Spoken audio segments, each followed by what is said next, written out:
Shalom. Ni hao. Ya, jangan tanya saya bahasa Mandarin, saya nggak bisa ya. Muka aja Cina.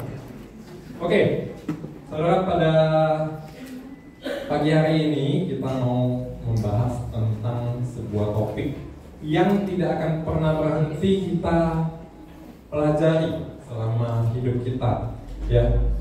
Tidak terkecuali siapapun dia, termasuk pendeta, hamba Tuhan, ataupun siapapun, semuanya terus-menerus belajar tentang topik ini, yaitu pengampunan, ya, yang tidak terlepas pada kasih.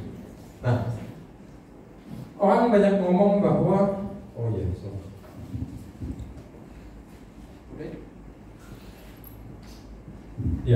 pengampunan, ya. Nah, orang banyak ngomong pengampunan itu adalah kata-kata yang mudah untuk dikatakan, tapi sulit untuk dilakukan.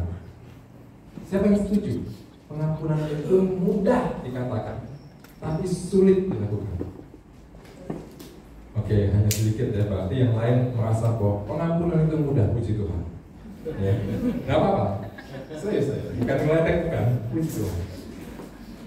Nah, kenapa ada muncul kata pengampunan? Saudara, kenapa muncul pengampunan?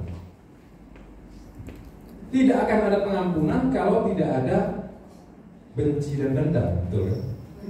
Harus ada pengampunan kalau ada muncul benci dan dendam. Kenapa ada benci dan dendam? Karena ada amarah. Makanya orang marah belum tentu dendam. Jadi dendam itu levelnya di atas marah, ya. Dendam levelnya di atas marah. Jadi muncul pengampunan karena ada dendam, ada benci. Benci muncul karena marah, marah muncul karena kecewa. Kecewa muncul karena apa yang terjadi tidak sesuai dengan apa yang seharusnya terjadi menurut kita. Atau kecewa muncul karena ketidaksesuaian dengan ekspektasi kita, ya, ketidaksesuaian dengan yang seharusnya terjadi. Nah, kalau begitu Pak, Tuhan kan memberi pengampunan, berarti Tuhan juga punya dendam. Beda, ya, beda. Nah, kalau pengampunan dari Tuhan itu berbeda dengan pengampunan oleh manusia. Ya, kita lihat ya, apa yang beda? Kita baca Yesaya 59 ayat 2. Saya langsung bacain ya. Tetapi yang merupakan pemisah antara kamu dan Allahmu ialah segala kejahatanmu, dan yang membuat dia menyembunyikan diri terhadap kamu sehingga ia tidak mendengar ialah segala dosa. Jadi yang Tuhan benci, Tuhan tidak suka, yang membuat Tuhan kecewa adalah dosanya. Ya, Tuhan benci dosanya, bukan benci manusianya, orangnya. Ya, Tuhan benci dosanya. Kalau kita benci orangnya, melihat mukanya aja sempet. Ya? Nah, kenapa manusia ikut dihukum Pak? Kalau memang yang Tuhan benci hanya dosanya. Karena manusia memilih untuk mengikatkan diri atau terikat pada dosa. Yang mau dihukum, yang mau dibuang adalah dosanya, tetapi manusia melekat pada dosa sehingga manusia ikut dihukum. Makanya kita tahu di dalam Alkitab ditulis bahwa neraka itu bukan diciptakan untuk manusia, tetapi untuk iblis dan pengikutnya, setan-setan. Ya, kalau kita melakukan dosa dan terikat pada dosa, artinya kita pengikut iblis. Makanya kita juga dihukum. Jadi Tuhan tidak benci dengan kita, tapi Tuhan benci sama dosa kita. Ya. Nah, salah satu penyebab amarah, kalau kita ngomong pengampunan, kita back ke amarah. Salah satu penyebab amarah adalah kurangnya rasa syukur dan tidak terima atas keadaan yang kita alami, ya. Jadi belum tentu amarah itu muncul gara-gara orang lain. Contoh, misalkan bangun tidur, ya, mau ke kamar mandi, mau kencing. Kaki kita kan cedok sama kursi, cedok, gitu kan. Sekali, kesel kan, mulai bete nih, ya. Terus pas udah kencing, kita mau minum, tuang gelas, minum, naroknya nggak benar, jatuh, pecah gelas. Mulai kedua, ya, numpuk kekecewaan itu yang kita pikir seharusnya nggak begini nih. Kenapa perlu begitu terjadinya?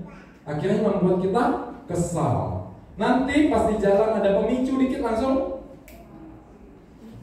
meledak emosinya, ya. Nah, itu amarah, ya. Nah, tapi saudara, benci atau dendam itu tidak harus bersuara. Jangan pikir orang yang diemnya itu artinya tidak emosi, tidak kesal. Seringkali diem pun benci, dendam, ya. Saya ambil contoh. Ini bapak-bapak, ya, ibu-ibu aman. Ya. Bapak-bapak biasanya kalau mengendarai kendaraan, ya, lagi santai, tak bawa motor, tak bawa mobil, ya. Mobil lah, lagi nyantai gitu ya. Tiba-tiba disalip sama motor, gitu kan. Terus abis itu dia berhentinya agak mendadak karena depan kita ada mobil juga, gitu. Kita diem mungkin, ya, nggak ngelakson, ya, nggak ngelakson kenapa? Platnya polisi, gimana ngelakson, ya. Diem kan? Nggak berani buka kaca, gitu, enggak. Tapi dalam hati kita, kapan lah kau jatuh, ya? Syukurin, pengen benar lihat kau jatuh, ya. Gitu. Ya. Nah, itu benci, dendam, ya. Nah, sekarang giliran ibu-ibu, bapak-bapak aman. Ibu-ibu misalnya, ini hal-hal paling kecil nih, di Shine, ya, acara Shine. Wah, kita udah puji-pujian dengan khotbah macam-macam, makan dulu apa? Acara dulu beda dengan VMM, ya. Kita makan dulu. Karena pria perutnya harus diisi dulu baru bisa dengar. Ya? Nah, acara siang sudah selesai, kita makan sambil kongko sambil fellowship, cerita-cerita. Selesai makan, ternyata lauknya masih banyak. Ya, makanannya masih banyak. Oleh ibu gembala kita yang baik hati, dibungkusin, masukin plastik, kantong-kantongin, ya, kemudian dikasih ke sini, kasih ke A, kasih ke B. Yang F nggak dapat. Terus dalam hatinya, dia diem, ya, nggak ngomong, nggak ngomong. Cing gimana sih? Kok saya nggak dapat? Enggak. Terus dalam hatinya, kok gue nggak dikasih? Awas aja nanti kalau perlu sama aku, ya, aku bantuin. Ya, itu tuh diem tapi kesel dan dendam, ya. Nah, amarah, dendam itu muncul seperti yang tadi saya bilang karena sesuatu itu terjadi tidak seperti ekspektasi dan harapannya kita. Seharusnya begini, seharusnya begitu, seharusnya begini, itu bagi kita. Tetapi kenyataannya yang terjadi tidak sesuai dengan apa yang seharusnya menurut kita, ya. Nah, kalau kita ngomongin pengampunan, kita harus tahu siapa aja sih yang butuh pengampunan ini. Ternyata kalau kita baca di Roma 3 ayat 10 ditulis bahwa tidak seorang pun benar, ya. Artinya semua orang itu kalau tidak benar artinya salah. Kalau salah artinya butuh pengampunan, ya. Semua dari kita tanpa kecuali, semua dari manusia di dunia ini butuh pengampunan tanpa kecuali, ya. Paulus mengutip Mazmur 14 ayat 3 yang tulisannya adalah mereka semua telah menyeleweng, semuanya telah bejat Tidak ada yang berbuat baik, seorang pun tidak. Ya, semua orang sudah berdosa. Nah, dosa itu apa? Dosa itu adalah, kalau kita baca 1 Yohanes ayat 34 ayat 4, dosa adalah pelanggaran akan hukum Allah. Pelanggaran akan hukum Allah. Nah, pelanggaran akan hukum Allah ini ibaratkan seperti program yang dia ini tidak berjalan dengan semestinya. Kalau orang bilang, ini agak susah ya ngomongnya karena banyak R-nya. Error, ya. Program ini error, ya. Gak apa-apa, saya nggak tersinggung. Oke, nah program ini error, saudara. Jadi standarnya Tuhan, harusnya program ini berjalan seperti ini. Program ini ternyata berjalan seperti ini, sehingga kita itu berada di bawah standarnya Tuhan.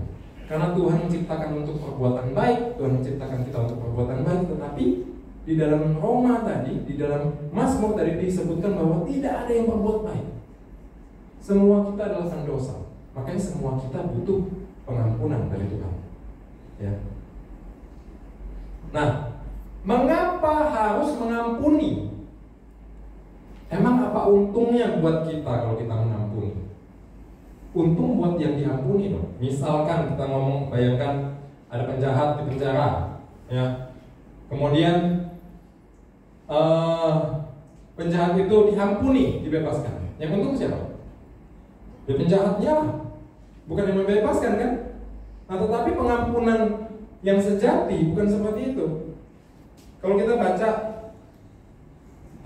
yang mengajarkan pengampunan itu siapa? Yaitu Tuhan Yesus. Pertama kali dia mengajarkan tentang pengampunan, kita bisa lihat di Alkitab di dalam doa Bapa kami, ya, yang diajarkan di Matius 6 ayat 12 ditulis, dan ampunilah kami akan kesalahan kami seperti juga, ya, seperti juga kami mengampuni orang yang bersalah kepada kami. Jadi kita minta ampun kepada Tuhan dengan cara kita mengampuni orang yang bersalah kepada kita. Itu yang diajarkan Tuhan Yesus. Ya, iya Pak, ngomong sih gampang. Tapi kalau Yesus ngalamin apa yang aku alamin, aku rasa dia juga gak akan ngampunin. Ya, ya, bayangkan saudara, ketika Yesus mau disalib, ya, dia dilucuti pakaiannya, dia dicambuk, dikasih mahkota duri, kemudian dia ngomong, cukup, aku sudah tidak mau lagi menebus dosa kalian, kalian tidak tahu diri, gitu ya. Apa yang terjadi? Hah? Selesai, ya, nggak jadi kita selamat, masuk neraka semua kita. Oke? Untunglah Yesus difitnah orang Farisi, dilecehkan oleh ahli-ahli Taurat, ya. Kemudian tidak dipercaya oleh umat manusia pilihannya, bangsa pilihannya. Nah, ngomong-ngomong tidak dipercaya ini beda loh dengan dikhianati. Tidak dipercaya, tidak mempercayai, ya. Tidak mempercayai itu bisa itu sebuah paradigma. Jadi misalkan Ko Andrew ini Ko Andrew ini punya hubungan bisnis dengan aku. Kemudian punya apa? Punya hubungan bisnis dengan aku. Kemudian aku ini membeli barang untuk kepentingan dagang usaha kami. Nah, Ko Andrew bisa tidak percaya dengan aku karena melihat atau mendengar seolah-olah aku ada kong kali kong sama supplier untuk mainin nota, ya. Nah, apakah benar atau tidaknya itu tergantung paradigmanya Ko Andrew, ya kan? Maksud saya, benar atau tidaknya tidak tergantung pada paradigma Ko Andrew, tetapi pada kenyataan yang ada. Seringkali kita itu mempunyai paradigma sendiri. Contoh kayak tadi cowok-cowok, bapak-bapak bawa kendaraan gitu ya, lagi santai ya, tiba-tiba di belakang diklaksonin, gitu ya, selesai. Akhirnya kita tersinggung. Ya, paradigma kita, dia marah dengan kita. Atau kendaraan itu motong di depan kita, kemudian ngelambetin. Ya, paradigma kita dia sengaja lambetin. Paradigma itu belum tentu benar loh saudara. Jadi hati-hati dengan paradigma kita. Paradigma kita itu adalah persepsi, ya, persepsi kita. Nah, Yesus tidak dipercaya, Yesus difitnah, Yesus dikhianati. Ya, kalau memang Yesus itu sulit untuk mengampuni atau pengampunannya itu ada limitnya, mungkin kita tidak akan selamat. Ya. Kita sering ngomong, ya Pak, kalau sekali nggak apa-apa. Ini 2 kali Pak, bahkan 3 kali. Sekali aku ampuni Pak, 2 kali aku ampuni, 3 kali nginjak kepala. Ya, marah dengan nadanya yang makin keras, matanya melotot tambah gede. Ya. Nah, apa kata Yesus tentang pengampunan? Pasti semua saudara tahu. Ketika itu Petrus bertanya, Tuhan, berapa kali aku harus mengampuni? 7 kali kah? Kenapa 7 kali? Karena menurut Petrus 7 kali itu udah banyak. Ya, Yesus ngomong apa? 70 kali 7 kali. Yang artinya 490 kali. Maksudnya adalah bukan soal angka 490 kali, saudara. Artinya Yesus ngomong, nggak usah dihitung. Ya, mengampuni orang itu nggak usah pakai dihitung. Ada yang hitung aku sudah ngampunin sampai 100 kali ada. 100 kali nggak dihitung, apalagi 490 kan. Artinya kita mengampuni itu tidak usah pakai hitungan mau berapa kali. Mau usah ngomong, saya udah ampuni dia 3 kali loh Pak. Ya, baru 3 kali.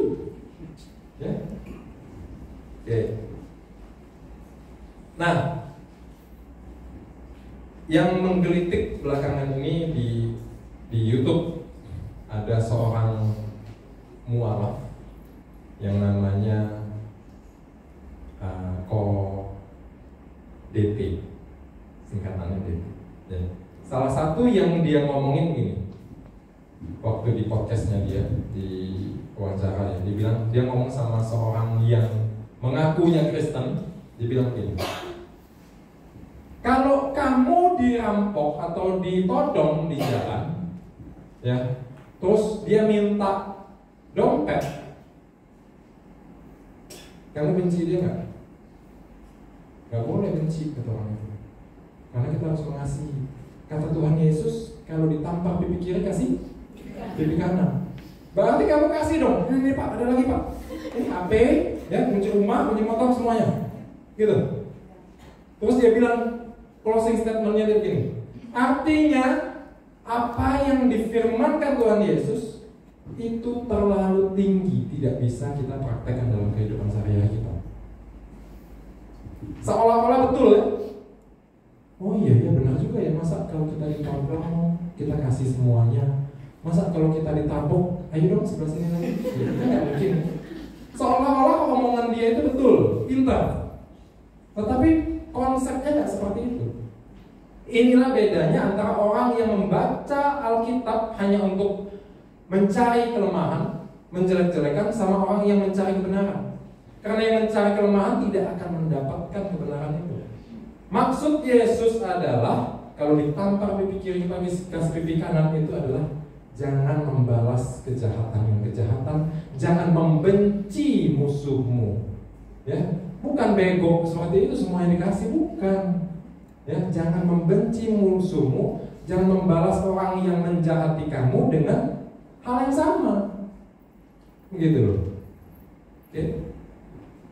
Jadi hati-hati. Dunia internet sekarang banyak tipu daya.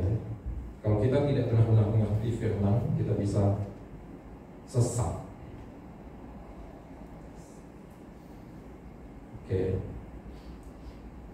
Nah, gimana sih?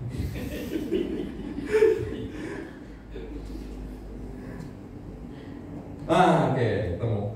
Nah, tindakan untuk membalas dendam, ya, dendam itu masih ini ya, masih kau gitu ya, awas kau ya. Tapi membalas dendam artinya dilampiaskan dendamnya itu ya. Nah, tindakan untuk membalas dendam itu adalah pelanggaran atau kita ngomong pemberontakan terhadap hukumnya Tuhan. Kenapa? Karena seolah-olah kita ini ngomong bahwa Tuhan, kau nggak cukup adil. Masa dia sudah giniin aku, kau diam aja. Kau nggak hukum dia. Seolah-olah balas dendam itu seolah-olah kita mengambil alih tugasnya atau wewenangnya Tuhan. Ya, kita baca di Ibrani 10 ayat 30 mengatakan bahwa pembalasan adalah hakku, akulah yang akan menuntut pembalasan.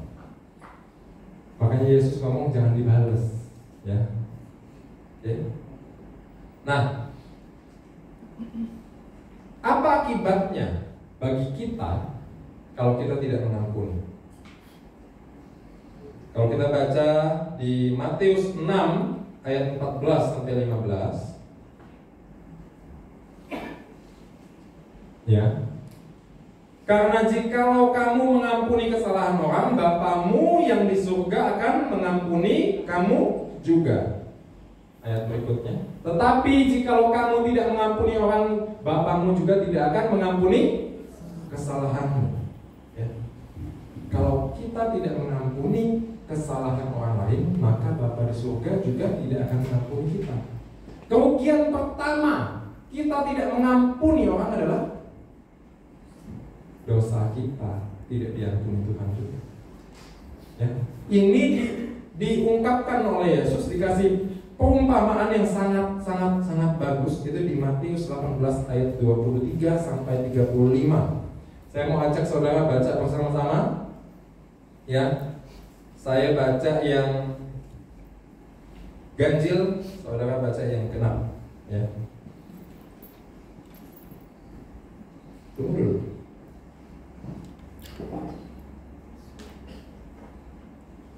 Saya nggak bisa baca ini karena nggak ada ayat keberapa nih. Oke, saya bacain aja ya.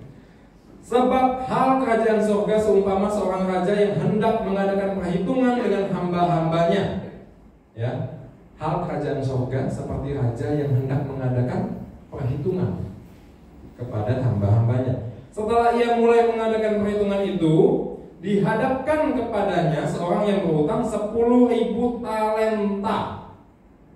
Tetapi mereka, karena orang ini tidak mampu melunasi hutangnya, raja itu memerintahkan supaya ia dijual beserta anak istrinya dan segala miliknya untuk pembayaran hutangnya.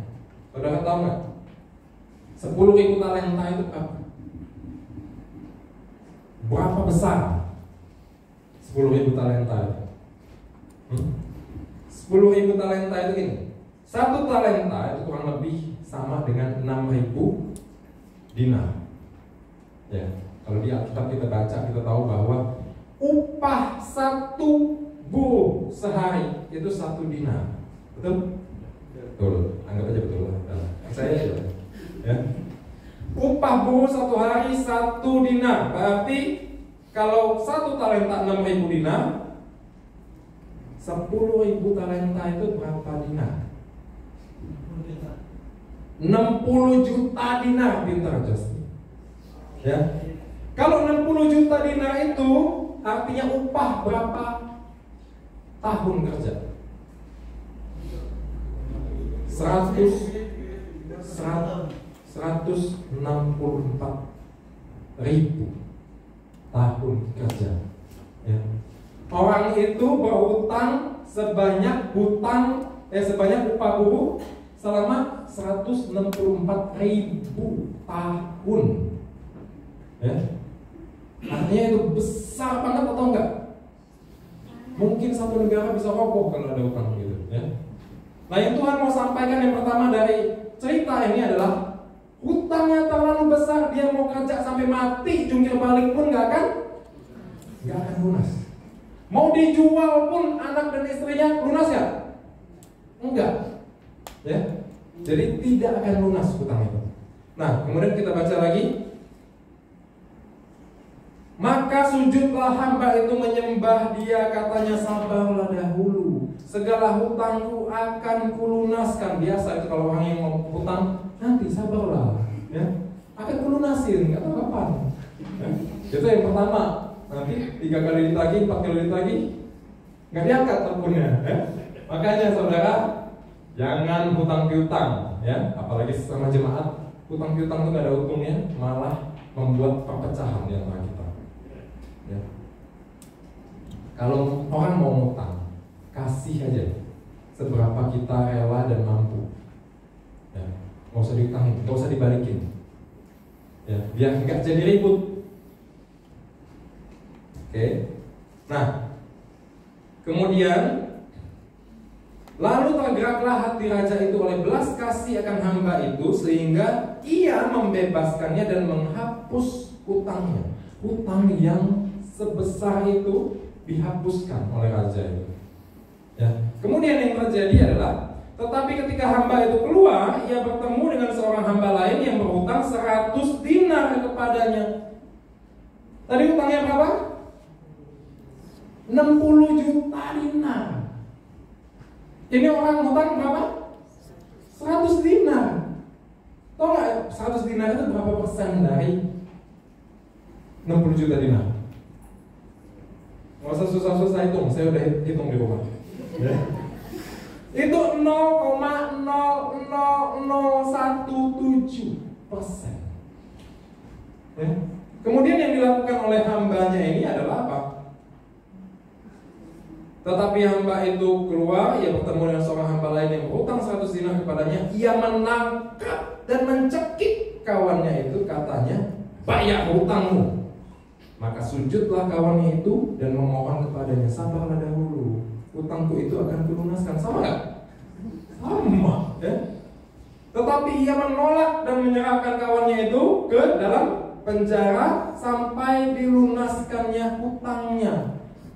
Hutang yang cuma 0,00017% itu nggak dikasih, padahal dia udah dikasih pelunasan sebesar itu. Oke.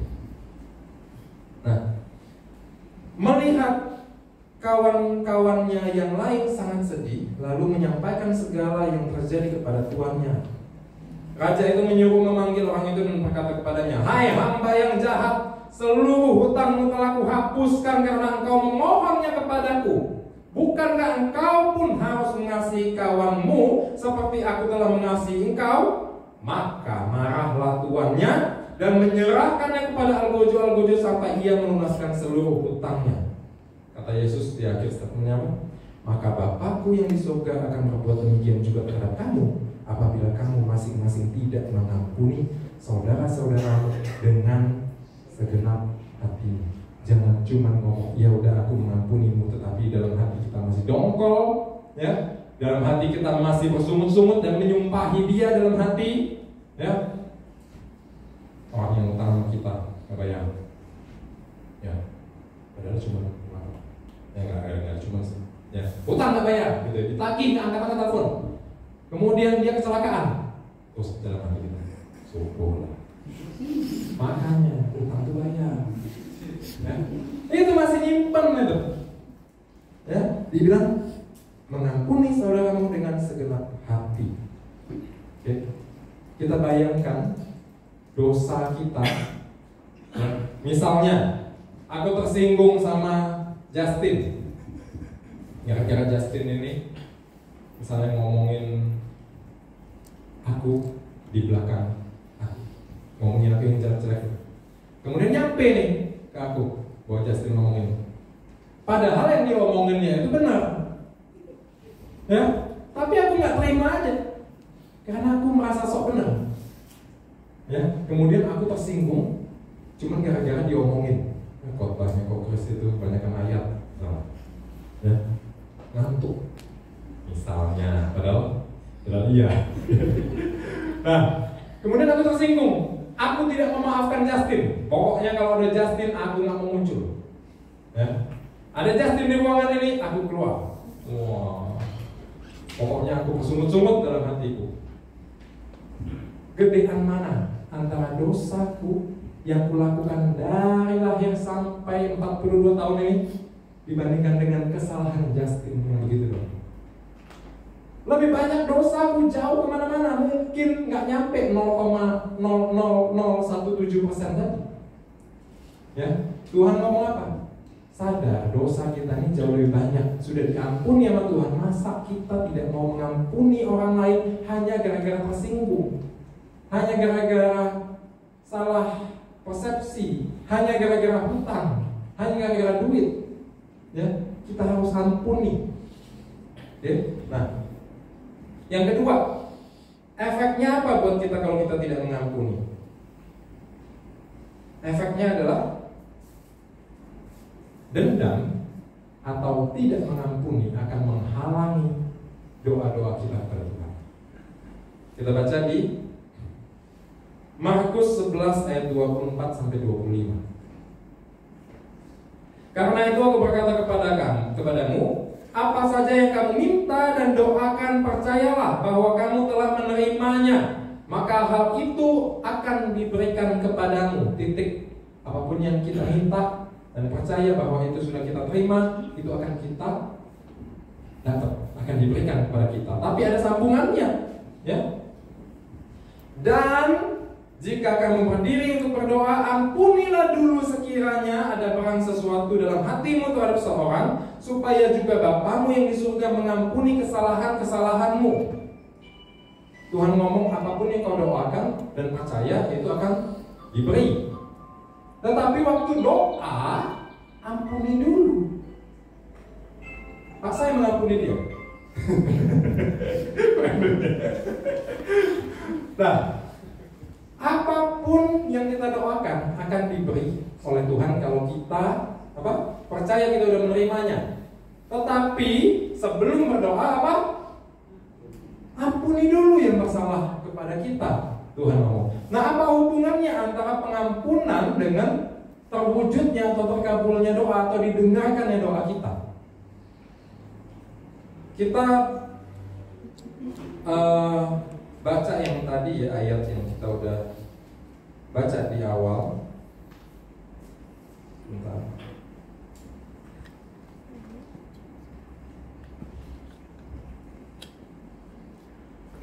Yesaya 59 ayat 2 tadi. Tetapi yang merupakan pemisah antara kamu dan Allahmu ialah segala kejahatanmu, dan yang membuat dia menyembunyikan diri terhadap kamu sehingga ia tidak mendengar ialah dosamu.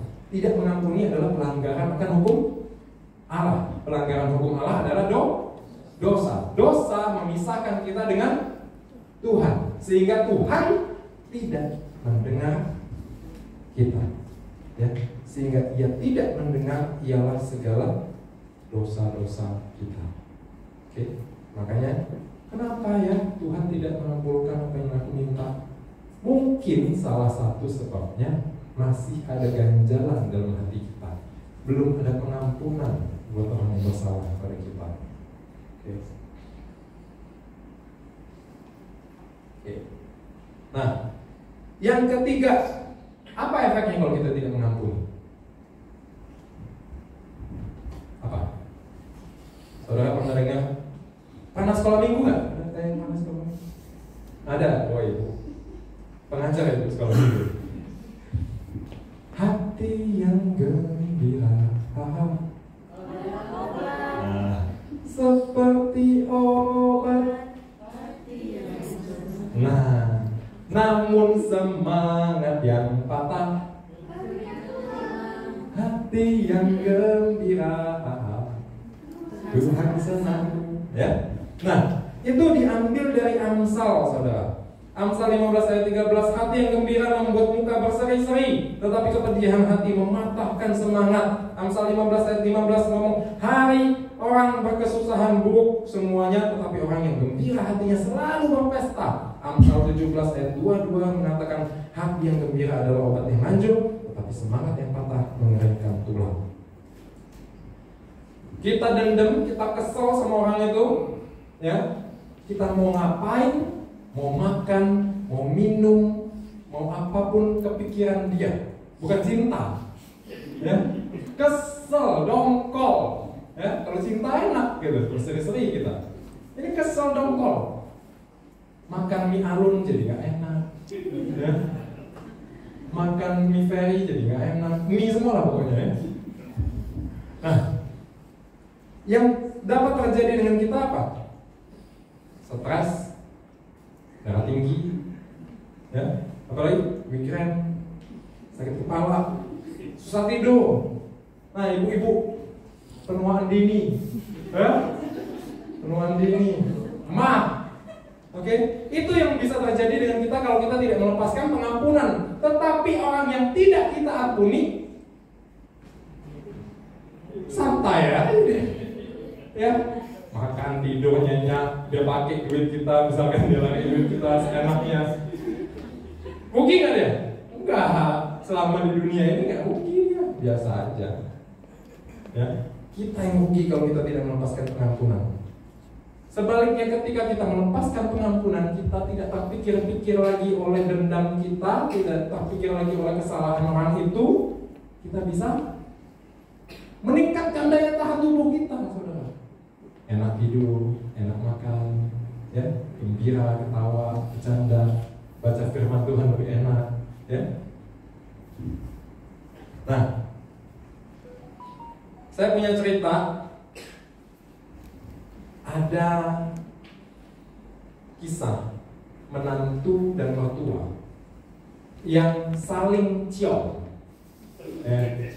Mertua tidak suka sama menantu, menantu tidak suka sama mertua.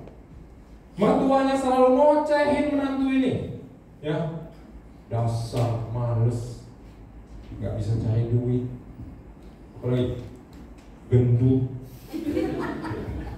ya, apapun ngocehin. Akhirnya mantunya ini benar-benar kesel karena merasa dipermalukan di depan orang banyak oleh mertuanya.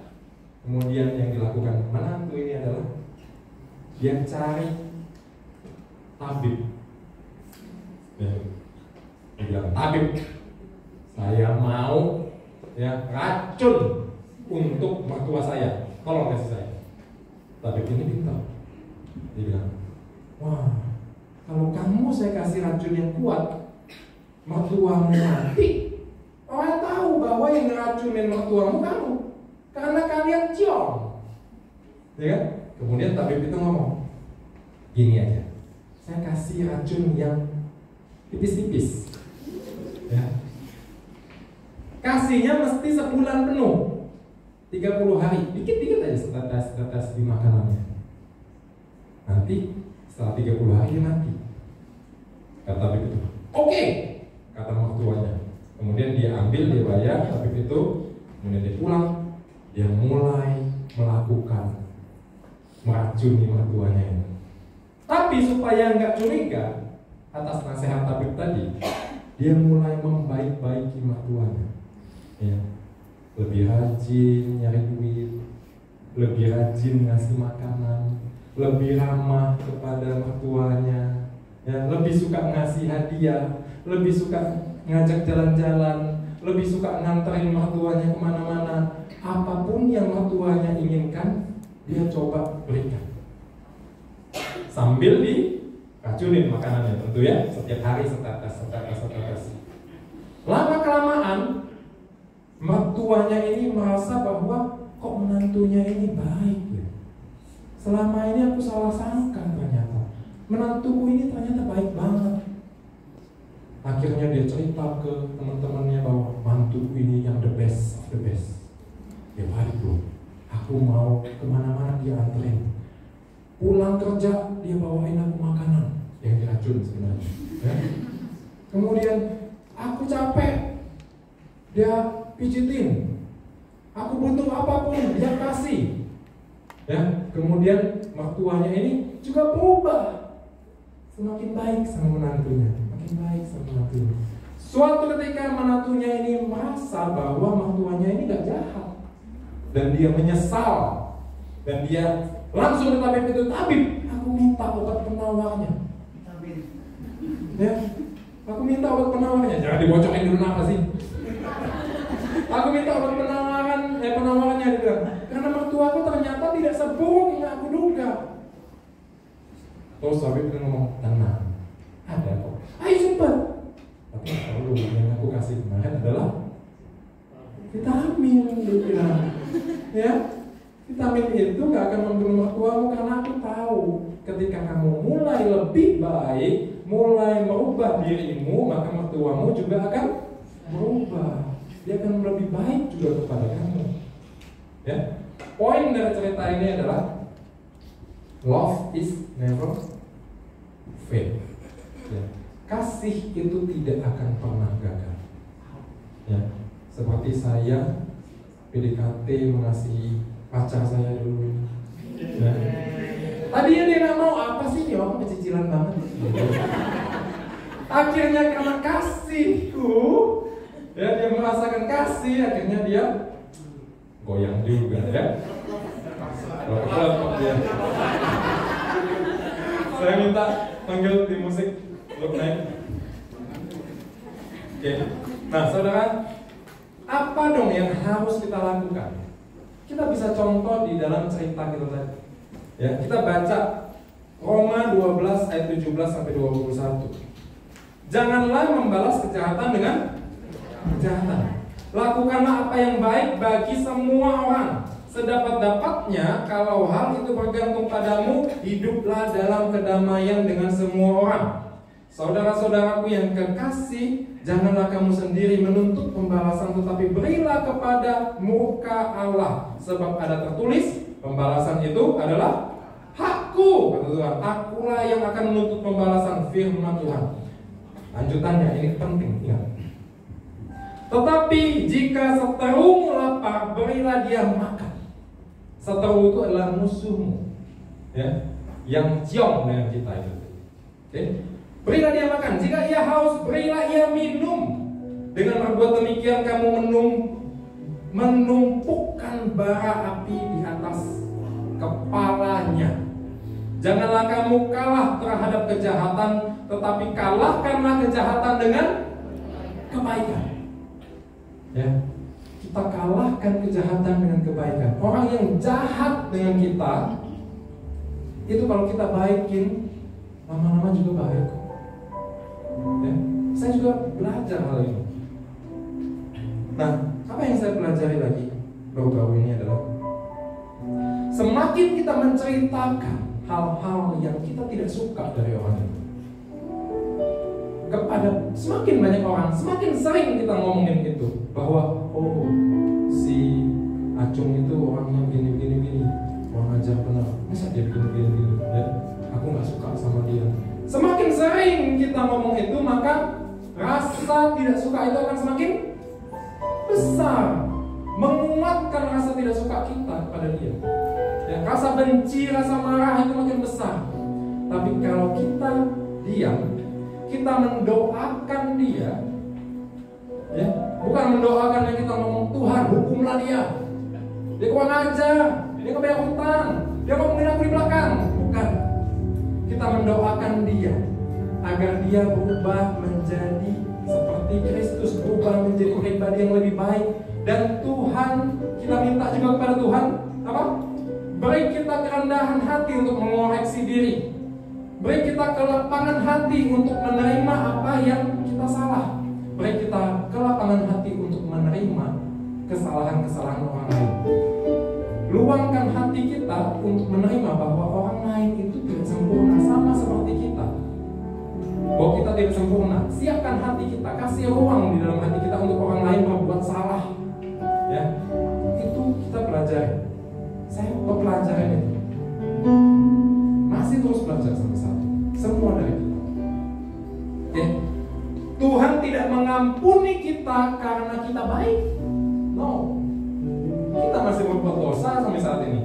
Dia mengampuni kita karena Dia yang baik. Mungkin orang yang bersalah dengan kita tidak baik, tapi kita harus tunjukkan kepada diri kita sendiri dan kepada Tuhan bahwa kasih-Nya yang mengalir atas kita, kita bisa alirkan juga kepada orang lain. Ya. Bukankah sudah menerima kasih-Nya yang tiada akhir, sehingga kita harusnya bisa mengasihi seperti Dia mengasihi kita. Kita selalu ngomong bahwa kita mau serupa dan segambar dengan Tuhan, kita mau memiliki karakter seperti Tuhan. Tetapi kalau kita tidak melepaskan pengampunan, semua itu hanya omong kosong. Ya. Mari kita berdoa. Bapa di dalam surga, kami mengucap syukur buat kasih karunia-Mu kepada kami. Seluruh dosa kami yang tidak akan pernah kami bisa lunasi, Engkau lunasi ya Tuhan, karena kasih-Mu yang begitu besar kepada kami. Engkau memberikan diri menjadi manusia, dihina, difitnah, dicambuk, disiksa, semuanya untuk menebus segala dosa-dosa kami. Tuhan, kami menerima kasih-Mu di dalam nama Tuhan Yesus. Dan Tuhan kuatkan kami, Tuhan ajari kami, sehingga kami dapat menyalurkan, dapat memperlihatkan, dapat memberikan kasih-Mu yang sama itu kepada semua saudara-saudara kami, semua sesama kami manusia. Sehingga apapun yang dilakukan oleh orang lain kepada kami, semua dapat kami maafkan ya Tuhan. Karena kami ingin Engkau ampuni dosa-dosa kami, dan kami ingin menyerupai Engkau setiap harinya. Tuhan, ajari kami selalu setiap hari untuk memperbaiki diri kami, memperbarui kepribadian kami, sehingga kami semakin hari semakin menyerupai saudara sulung kami, Yesus Kristus. Terima kasih Tuhan, hanya di dalam nama Yesus kami berdoa. Amin.